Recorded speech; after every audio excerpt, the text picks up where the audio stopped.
my gesture is really twisted and expressive, and I want to stay true to the animal. I want to make sure I can get the animal, make it believable. So it's important to go study the animal. And, the natural habitat is the best, but you know, they're kind of far away.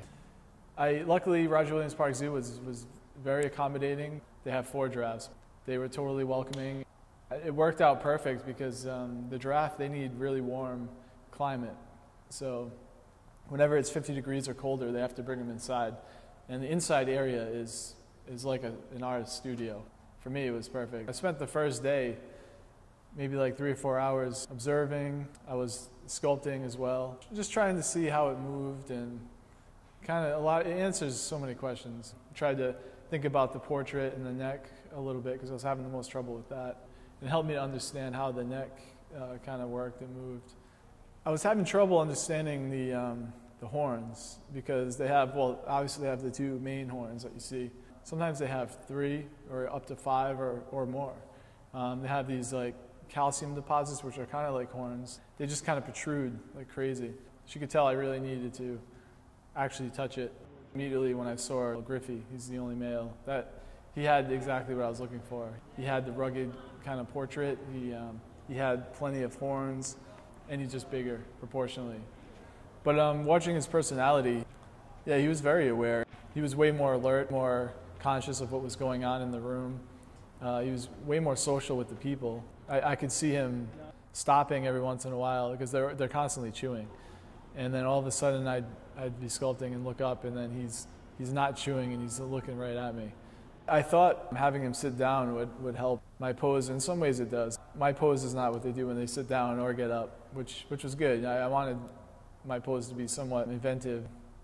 It's just really amazing how hard it is for them to do that. And that's why they only sleep a half an hour a day, 5 minutes at a time. I mean, it's such a process. They're really not meant to be on the ground. It helped me understand the psychology a little more. They're just the vulnerability when they're on the ground. I like the surprises. I like it to evolve because you can't plan it anyway. You do something small and you try to enlarge it. It's not always going to be that easy anyway. It might work, the rhythm might work here on the small one, but then when you get to such a big scale, it just doesn't work, and you have to change it. I figure, get a basic idea, make sure it's something that you're willing to commit a lot of time to. There'll be lots of accidents that happen, which is great. I love the accidents. When I had to get this out of my senior studio, it was way too small. I had to cut the base. I had to cut a couple legs off just to get it through the door. It turned out to be a really good thing because when I put the legs back on, the base was smaller, and that one back leg, which is hanging off now, I really I thought that was kind of interesting, so I left it.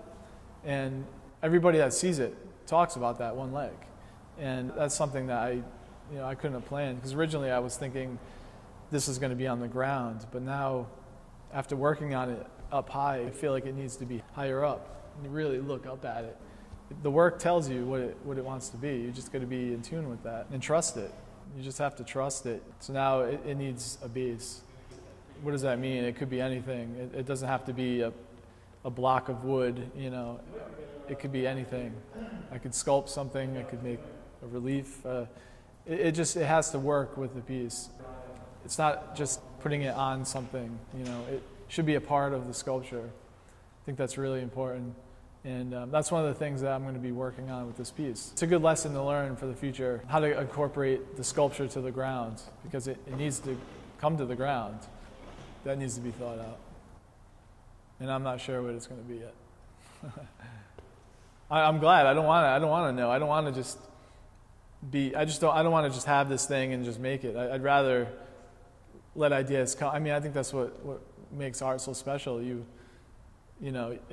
get that freedom of, and the magic. It's like, well, where does this stuff come from, But it's from a process. I think that's really important.